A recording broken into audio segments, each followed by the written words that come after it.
আজি ভাপত দিয়া মাছৰ ৰেচিপি এটা লৈ আহিছোঁ। আশা কৰোঁ ৰেচিপিটো চাই ভাল পাব। এতিয়া আহকচোন দেৰি নকৰি ৰেচিপিটোৰ মাজলৈ আগবাঢ়োঁ। ৰেচিপিটোৰ বাবে প্ৰথমে এয়া 3 চামুচমান জোখৰ বগা সৰিয়হ লৈছোঁ আৰু লগতে 2 চামুচ জোখৰ আফুগুটি বা কিছুমানে ইয়াক খচখচ বুলিও কয়। এইখিনি এতিয়া অলপমান গৰম পানী দি 10 মিনিটমান সময়ৰ কাৰণে তিয়াই ৰাখি দিম। সৰিয়হখিনি ভালদৰে কোমল হ'বৰ কাৰণে মই ইয়াত গৰম পানী দি ল'লোঁ। এতিয়া প্ৰায় 15 মিনিটমানৰ পিছত সৰিয়হখিনি ভালদৰে কোমল হৈ গৈছে। এতিয়া এইখিনি মিক্সি বাতিটোত দি ভালদৰে মিহিকৈ পেষ্ট এটা বনাই ল'ম। লগতে ইয়াত কেইটামান মই বাদামো দি দিছোঁ আৰু দিছোঁ কেইটামান নহৰু আৰু আদা দিছোঁ। এতিয়া অকণমান পানী দি ইয়াৰ এটা ভালদৰে মিহিকৈ পেষ্ট এটা বনাই ল'ম। আৰু এয়া সৰিয়হ, বাদাম আৰু খচখচখিনি ভালদৰে মিহিকৈ পেষ্ট বনাই ল'লোঁ। এতিয়া ইয়াত 3 পিচ মাছ লৈছোঁ। মাছখিনি ভালদৰে নিমখ হালধি সানি ল'লোঁ। এতিয়া ইয়াত পিচি লোৱা সৰিয়হখিনি ইয়াতে দি দিছোঁ। ইয়াত গোটেই পেষ্টখিনি অলপ অলপকৈ দি যাম। এই মাছৰ ৰেচিপিটো অকল বগা সৰিয়হ দিও বনাব পাৰে। মই ইয়াত খচখচ আৰু বাদাম দিছোঁ, তেতিয়া খাই বেছি ভাল লাগে।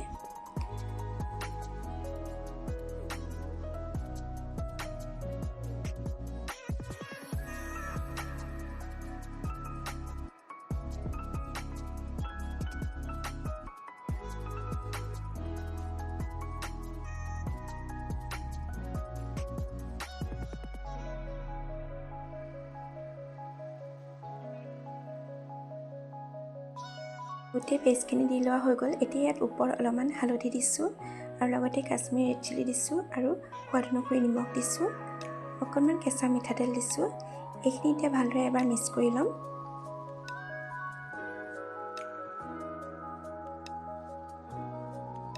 এয়া চামুচখনেৰে ভালদৰে এবাৰ গোটেইখিনি মিক্স কৰি লৈছোঁ।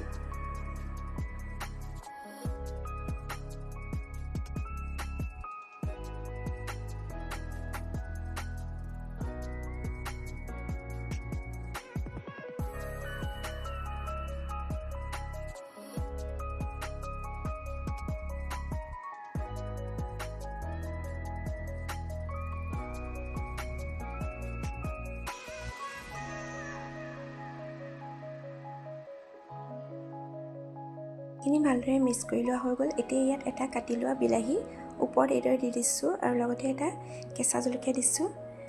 আনফালে কেৰাহীখনত অলপমান পানী উতলিবলৈ দিছিলোঁ আৰু ইয়াৰ পানীখিনি উতলিলত ইয়াত এডাল ষ্টেণ্ড পাতি লৈছোঁ আৰু এতিয়া টিফিনৰ বাতিটো ইয়াতে বহাই দিম। টিফিনৰ বাতিটো অকণমান ডুবি থকাকৈ পানীখিনি দি ল'লেই হ'ল। এতিয়া ঢাকনিখন লগাই প্ৰায় 20 মিনিটমান সময়ৰ কাৰণে এইখিনি সিজিবলৈ দিম।